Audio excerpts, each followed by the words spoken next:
इनेलो अध्यक्ष अभय चौटाला का बयान, मैंने भाई पूरन कुमार के परिवार से मुलाकात की। बड़ी हैरानी की बात है कि एक हफ्ता हो गया और एक हफ्ते में सरकार लीपापोती कर रही है। मैंने मुख्यमंत्री का बयान सुना था जिसमें उन्होंने कहा था कि जितना भी बड़ा व्यक्ति हो हम उसके खिलाफ कार्रवाई करेंगे।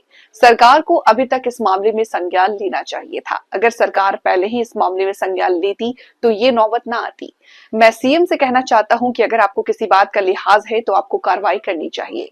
मैं पंजाब के गवर्नर से इस मामले में मुलाकात करूंगा। सरकार में काम करने वाले आईएएस आईपीएस चिंतित हैं। ये बहुत शर्मनाक बात है हमारे लिए। जिस दिन आत्महत्या हुई उसी दिन मैंने उनकी पत्नी के भाई से बात की थी। अगर यही बात किसी आम आदमी की होती तो अभी तक उसे गिरफ्तार कर लिया गया होता।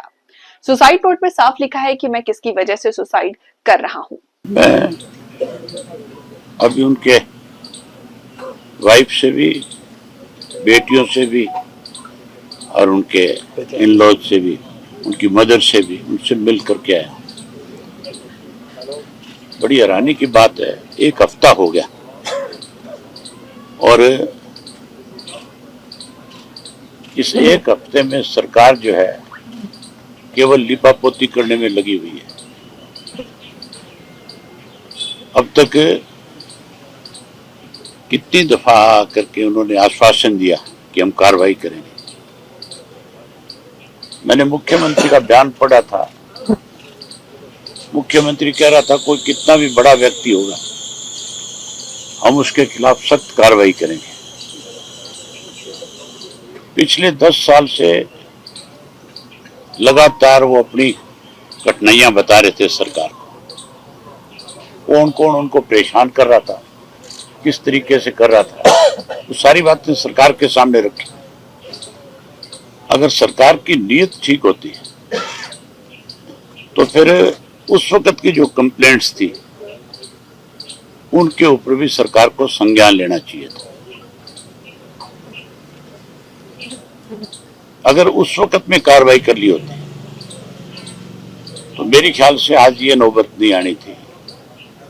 जिसके घर से व्यक्ति जाता है उसको पता है कि उसको कितना बड़ा उस चीज से धक्का लगता है, कितना बड़ा दर्द उसमें होता है।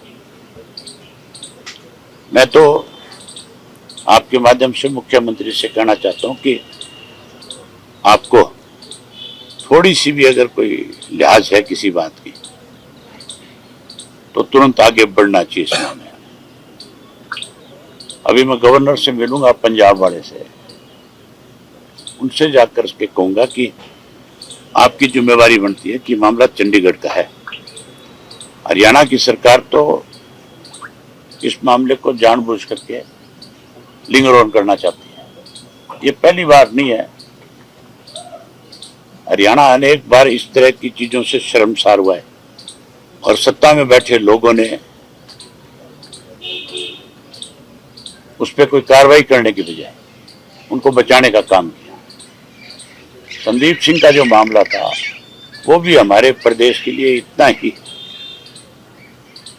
शर्म का विषय था और आज तो पूरा देश जो है, पूरी एक सरकार में जो काम करने वाले कर्मचारी आईएएस आईपीएस जो है वो सब आज इस बात को लेकर के कहीं चिंतित है कि कल को सरकार तो किसी को भी अपनी मनमर्जी से, अपने तरीके से सुसाइड करने पे भी मजबूर कर सकती है। ये बड़ी शर्मनाक बात है हमारे लिए। मैंने तो जिस दिन ये पहले दिन ये वाकया हुआ था उसी दिन इनके जो भाई एमएलए हैं उनसे बात करी थी, क्योंकि वो हमारे नेबर साथ लगती हुई डिस्ट्रिक्ट से एमएलए है, और उनको कहा था भी हम आपके साथ हैं पूर्ण रूप से।